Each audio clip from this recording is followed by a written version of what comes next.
Greetings, everybody. It's Jim. It shouldn't be a surprise that I would come out with the sequel to Gondor from SPI really quickly. Not just because there's 1,500 views over 4 days. I obviously the intellectual property has that interest there from all kinds of people. So I'm sure there was a lot of people that normally don't get into war games that clicked on this video. On that video and on this video. I expect this to be the same, but also because the game system works the same. I didn't have to relearn a whole lot of esoteric rules. As a matter of fact, this was a little bit easier, and I'll get into that.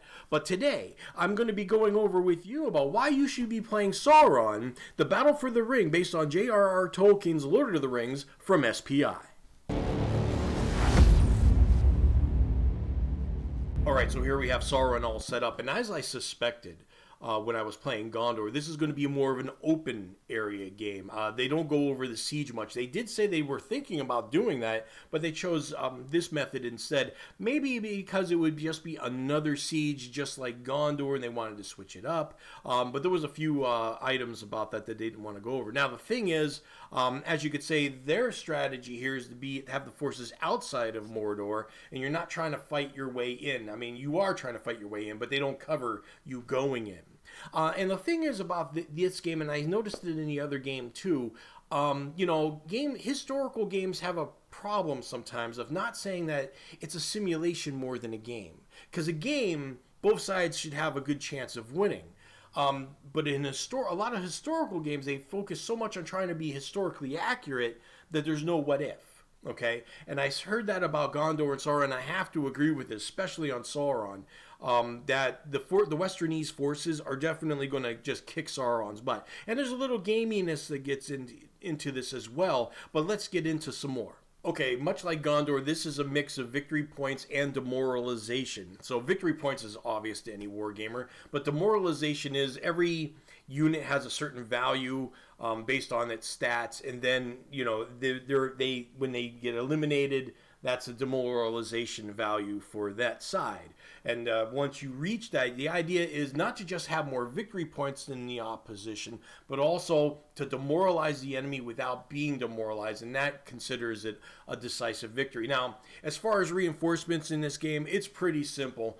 On certain turns, reinforcements come from the top, from the Westernese player, and from the bottom for the forces of Mordor and Sauron. Right? Now, at the beginning of the game, all the forces that we've seen earlier were just kind of set in place, and I played a very aggressive. I'm just playing, so I'm like, okay, the wargs are out there. I'm just thinking they're just going to be aggressive and go out, which is a completely terrible mistake, because the Westernese forces, again, this is all about covering retreats and stuff like that. And they just made quick work of them. And the archers in this are very effective because they have a range of 2, so they can just go right behind units, even though you have to be careful. You just can't plant all of your archers right behind your forces. You got to have like one archer here, one archer there, so you can have room for retreats. Otherwise, you're going to find yourself in really bad scenarios. All right, but a lot of the top of the map doesn't even matter. That's just there for flavor. All of the battle just goes right down that road. Okay, and we're going to see it real quick that the best thing that the forces of Mordor can do is hold on to that ridge, which gives them a plus to their defense, and that's pretty much the idea of the entire game. Alright, so I want to talk about the casualty probability table again because I ended up loathing this thing by the time I was done with Sauron. It was forgivable with Gondor at first, mainly because it reminded me of Ragnarok from SPI, and I'm a lot more forgivable back then with that one. But with Sauron, it just got intensely, overbearing and stuff. And what I'm talking about is the idea that, games back in the day, we didn't have the polyhedral dice in the 70s and 80s as much. They came out with role-playing games, but they weren't mass-produced. So companies like SPI had to stick with the standard D6 because that would be an expense, and most people had D6s if a game were not to have the dice, even though that was really rare. But the thing is, you'll notice that most tables actually were working on a 1d6, and there's a reason for that, because as soon as you add 2d6, it turns into a bell curve, and you can't get the same kind of mechanics very easily. For instance, if you with 1d6, if you want to say 4 or less, that's okay. All the results can be the same. But as you can see here, if you look on the first column of this Ragnarok table under the target is the hero, you'll see the -1s are split amongst numerous numbers. That's to get a percentage. If you add all the percentages up of all the -1s, it's 39%. Okay, and if you look at the -4G, that means a grievous injury. That's exactly if you roll a 5. That's an 11%. Okay, and you can't get those percentages because on a 1d6 on a d6, 1d6, every result goes up is a 16.6% chance. So you can't get the exact numbers you want in different numbers. So this is to slide it up a bit. The only problem is you're always having to look at the chart, and this is because, in other games, it's like, okay, I rolled 4 or less. I know I hit, or I know I got eliminated, or I know I got to retreat. But here in the casualty probability table, look at attacker strength E, gives you everything. And the problem is with this is you're always looking at, it's one thing for the armor rating, but look at this. On a 1, it's 4 to 7. On a 2, it's 6 to 8. On a 3, it's 3 to 6. On a 4, it's 5 to 6. I'm always having to check the chart, and the problem is E's are a lot in this game because that's mainly the archers, okay? So you're constantly going back and forth. Yeah, there's a lot of 3s for armor and stuff, and it's like, okay, 3 to 6, but it's always in your mind. It's like, oh, wait a minute.